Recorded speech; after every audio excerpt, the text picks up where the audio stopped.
Hurricane Irma is an extremely dangerous Category 5 storm. It is a textbook structure with thunderstorms all around the center. It's approaching the Leeward Islands right now. The big question for the United States is exactly where it goes. We know it's going to go to the west-northwest through Saturday. After that, it's probably going to slow down in the Florida Straits. Gonna miss the first jet stream, so it's probably not going to go too far to the east of Florida. The second little dip is going to pick it up and move it north, but the big question is, when will that happen? Will it happen along Florida's west coast? Last night, spaghetti models were concentrated along Florida's west coast, but the newest models are back to the east on Florida's east coast. And obviously, just a slight modification in this track is going to have a huge difference in the impacts, specifically in different parts of South Florida. Now, even though most of the models have shifted to the east, our very good European model is still to the west, showing a landfall along Florida's west coast, but the American model right up the coast from Miami to Fort Lauderdale and West Palm Beach. Any way you slice it, South Florida is in the crosshairs of a monster hurricane. When we get these things on a business show, we're obligated to pass them along. That people buy up stuff in advance. So a lot of panic buying, or whatever you want to call it, benefiting the likes of Walmart and Home Depot, Lowe's, stores like that. And just batting down the hatches. Joe Alba is the former FEMA director under George W. Bush. He joins us right now. Well, I guess they prepare for the worst, hope for the best. Already the governor has declared a state of emergency in all Florida counties. I'm sure other states, when they feel that this could brush by them, do the same thing. What does that allow the governor to do in the meantime? Well, it allows him to pre-position state assets around each one of those 67 counties in Florida.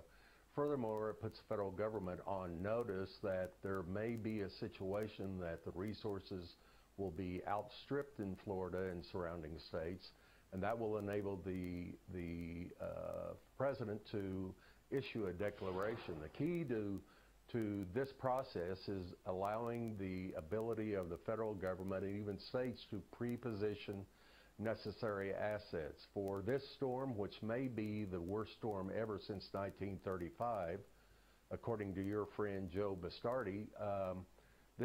We already have about 160,000 gallons of water in Puerto Rico, 300,000 meals pre-positioned. You've got about 30,000 gallons in the Virgin Islands, about 210,000 meals already there. And this early ahead of the storm, they'll add to that, and personnel already on the team, on the ground. You know, we're looking at some of these shots from space that look at how massive this thing is and how quickly it could be moving. You know, FEMA, I would imagine after Harvey, it was already kind of stretched for bucks before Harvey hit. I would imagine all the more so now, but it's prepared and ready to handle something of this breadth, you think?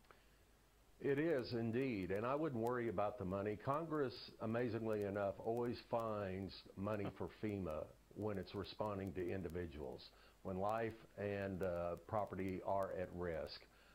They already have incident response teams on the ground in Florida, in the Caribbean, to respond to this in advance of this storm. But I tell you, listen to the local folks. If they say get out, evacuate, please do it. Do not mess around. Do not pass go or collect $200. Thank you, Neil. Right now, the current stats on this storm, it is still a Category 5. Remember, that's as high as these categories go. 185 mile-per-hour winds with that Cat 5 storm. The pressure may be stabilizing a bit, but it's very low. 916 millibars, moving west-northwest at 15. Barbuda may be next in line, then St. Martin and Anguilla right there. We're also eventually looking at Puerto Rico, Hispaniola, and Cuba. That is all potentially at play. Whether we have kind of a skirting hit or a direct hit is still potentially still in question for the islands further down the road. And of course, we then have the big question mark over the United States. Does the track of the center go kind of on the northern side of this potential cone, the track of the center, or does it go on the southern side? There are big implications for what happens. Oh, Hurricane Irma, very, very dangerous. And again, this major hurricane makes its move off toward the west and the northwest over the course of the next several days. And that brings to mind the southeastern United States, more so Florida. We're going to talk about impacts here as we get into that very late week and also into that late week time frame. More so as we go throughout the next couple of days. Pretty much a normal routine setting up here. We're going to have some showers and some thunderstorms. We'll be watching Irma very closely as it makes its move throughout the southernmost Atlantic, the southwestern Atlantic, but more so we're talking about quiet conditions here off toward the north. And again, notice not a whole lot going on aside from a couple of showers and thunderstorms here throughout the Sunshine State. More so, it's a good chance to prepare.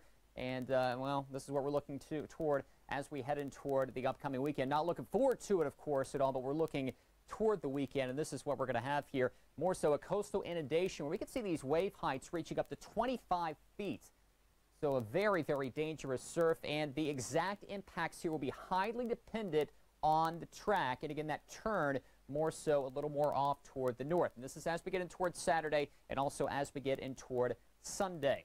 And we're going to be talking about some very rough surf here. Again, not only just for eastern Florida, but also for the west coast as well as we venture into early next week. Again, 10 to 20-foot waves. Coastal flooding is going to be a huge concern here as well, especially as we get in towards Saturday, also into Saturday night, and also in towards Sunday. So here's what it looks like the next 3 days toward Miami, Wednesday, Thursday, into Friday. And notice no big impacts as of yet, but notice we're talking about that Saturday night into Sunday morning time frame where, again, Irma is going to be skirting along the northern Cuban coast here, and we'll start to see those conditions rapidly deteriorate, again, within that radius around the eye here. We're talking about roughly 70 to 80 miles out. We're going to experience the strongest winds. Even closer to the eye, we're going to have the highest winds. Category 5s don't happen all that often. Category 5 storm happens when winds exceed 157 miles an hour. They're incredibly rare. When you talk about categories of storms, you're talking all about winds. As the winds increase, that's when the categories begin to increase. Because of the wind speed, you are going to see things completely leveled. And when you talk about winds to 180, which is what we're currently seeing, that's going to take down buildings, especially small structures in some of the Caribbean islands where things maybe aren't built as well. It's going to cause a lot of havoc. As it runs over some islands, it draws all its energy from warm water. So when it moves over land, it cuts it off from the water. It's going to begin to weaken a little bit. Katrina also was able to climb up to a Category 5 storm, but by the time it made landfall, that was a Category 3 storm. As we remember, it wasn't so much the wind damage, it was flooding with Katrina that caused all of the heartache and all of the damage in New Orleans. Typically, the season runs through November. You begin to calm down through at the end of September and the first couple of weeks of October. You begin to see things calm down, but Sandy came at the end of October, so it just depends season by season.